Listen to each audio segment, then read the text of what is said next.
তো এখান থেকে মূলত আমি টাকা পাঠিয়ে থাকি। এটি হচ্ছে মানি এক্সচেঞ্জ রেমিটেন্সের একটি ছোট শাখা। এখান থেকে সবসময় বিভিন্ন দেশে টাকা পাঠিয়ে থাকে এবং বিভিন্ন দেশের টাকার রেটগুলো চেঞ্জ করে থাকে।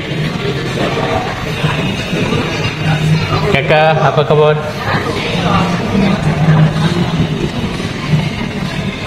তো আমি এখন টাকা গুনে দিচ্ছি। কাকা,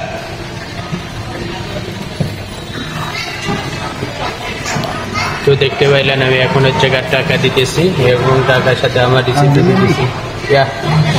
বলে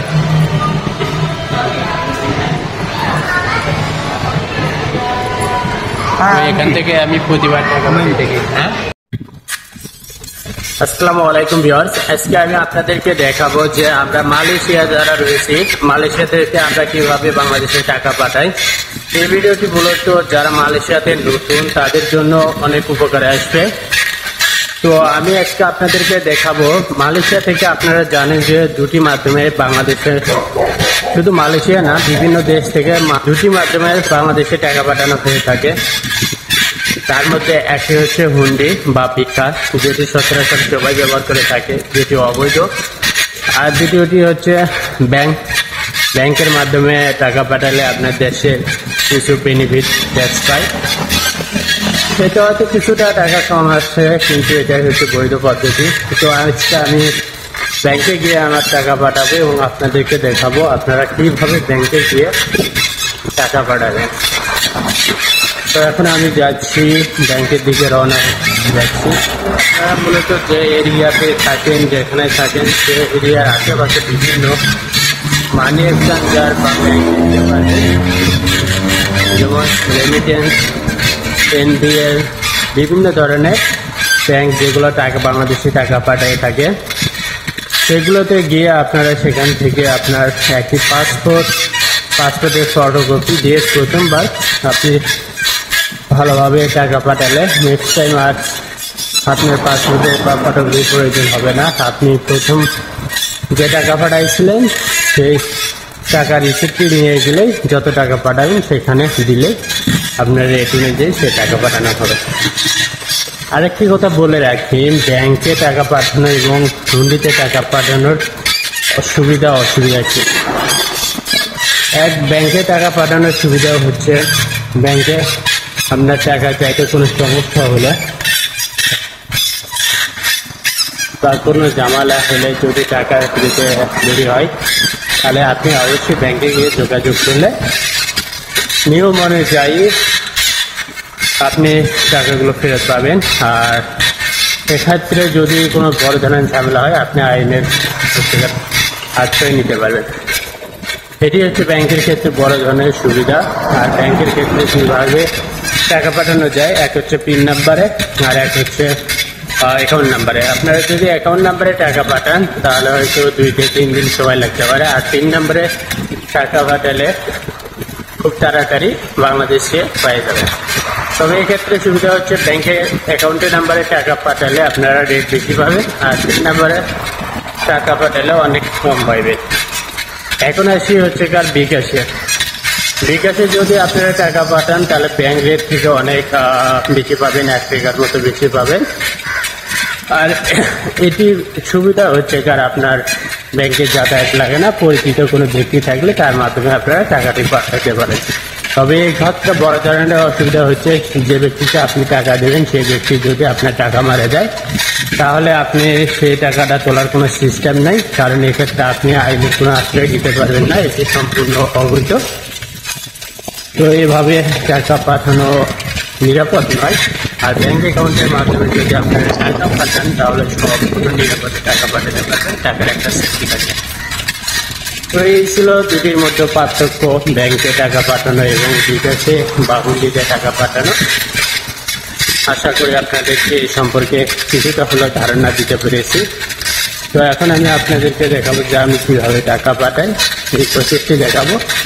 আর আমি যেখানে যাচ্ছি এটি হচ্ছে আমি যেখানে রয়েছে এটি মালয়েশিয়ার জিবিতে বুকিট ইন্ডা।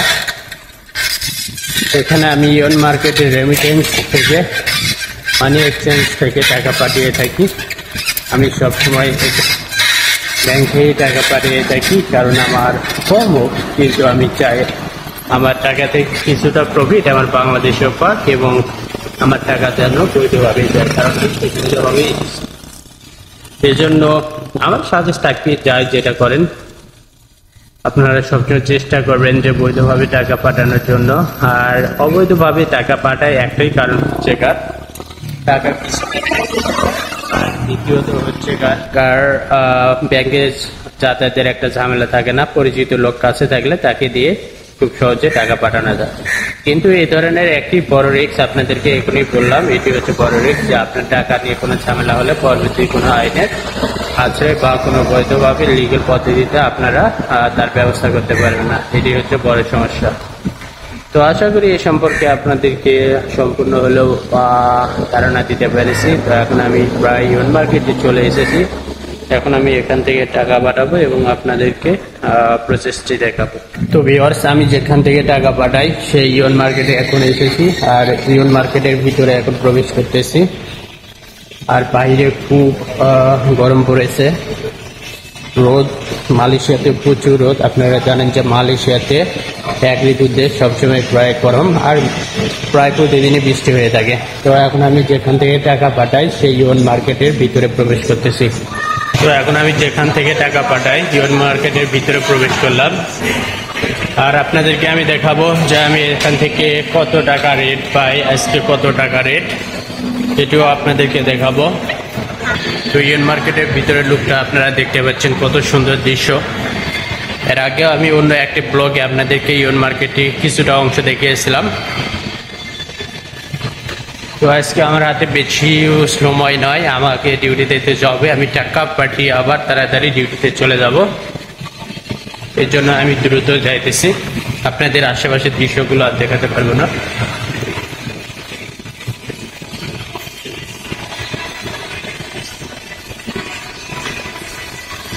তো আমি ইউন মার্কেটের ভিতরে মানি এক্সচেঞ্জ ম্যাক্স মানি থেকে টাকা পাঠিয়ে থাকি, সবসময় এখান থেকেই টাকা পাঠিয়ে থাকি। আপনারা যে যেখানেই থাকেন সেখানের আশেপাশে এরকম ম্যাক্স মানি, মানি ট্রান্সফার বা এনবিএল বিভিন্ন হচ্ছে মানি টাকা পাঠানোর বিভিন্ন শাখা বা ব্যাংকের গুলো দেখতে পারবেন, সেখান থেকে আপনারা বৈধভাবে চাইলে টাকা পাঠাতে পারেন। কিন্তু আমি সবসময় বৈধভাবে পাঠাই, আর আমার সাজেস্ট থাকবে আপনাদের ইচ্ছা, আপনারা যা যেভাবে পাঠান, আমি কাউকে জোর করব না। তবে সাজেস্ট থাকবে আপনার বৈধভাবে টাকা পাঠালে কোনো ধরনের সমস্যা হবে না। তো দেখতে পাচ্ছেন আমি ইউন মার্কেটের ভিতরে এসেছি, তো আমি এখন থেকে টাকা পাঠাবো। তো মূলত আমি এখান থেকেই টাকা পাঠিয়ে থাকি। আপনারা দেখতে পাচ্ছেন মানি এক্সচেঞ্জ রেমিটেন্স, এটি ইউন মার্কেটের ভিতরে।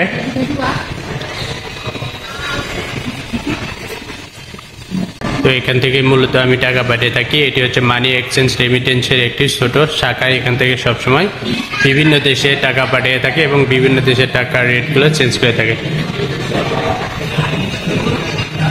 কাকা, apa kabar?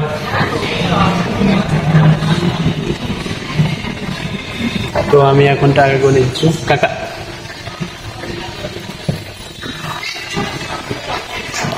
তো দেখতে পাইলেন আমি এখন হচ্ছে টাকা দিতেছি এবং টাকার সাথে আমার রিসিপ্ট দিতেছি। বলে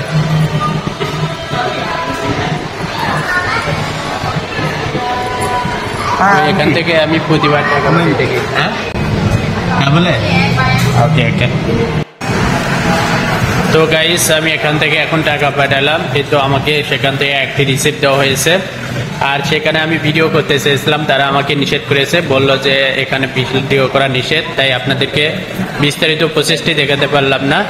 সেখানে মূলত আপনারা প্রথম অবস্থায় আসলে তাহলে আপনার পাসপোর্টের ফটোকপি জমা দিলে আপনি যে ব্যাংকে টাকা পাঠাতে চাচ্ছেন সে ব্যাংকের একটি অ্যাকাউন্ট নাম্বার দিলে আপনাকে হচ্ছে সেখানে সে ব্যাংকে টাকা পাঠিয়ে দেবে।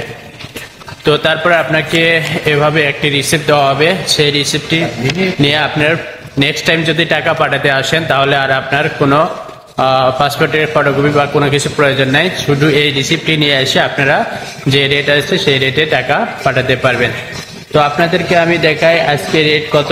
আমি এখন এসেছি 3টার দিকে, একটার আগ পর্যন্ত ভালো রেট ছিল। দুয়ালিমা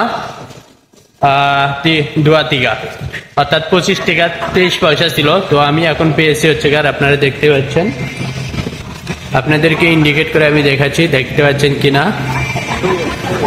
25 টাকা 18 পয়সা পেয়েছি আমি। রেট 1 টাকা, 1 মালয়েশিয়ান 1 রিঙ্গিত সমান 25 টাকা 18 পয়সা ব্যাংক অ্যাকাউন্ট নাম্বারে। তো এইভাবে মূলত আমি সবসময় টাকা পেতে থাকি এবং এটি হচ্ছে বৈধ পদ্ধতি। আর আপনারা চাইলেও বিকাশের মাধ্যমে খুব সহজেই টাকা পাঠাতে পারবেন। এটা সম্পূর্ণ আপনার উপরে ডিপেন্ড করবে, আপনার উপরে নির্ভরশীল।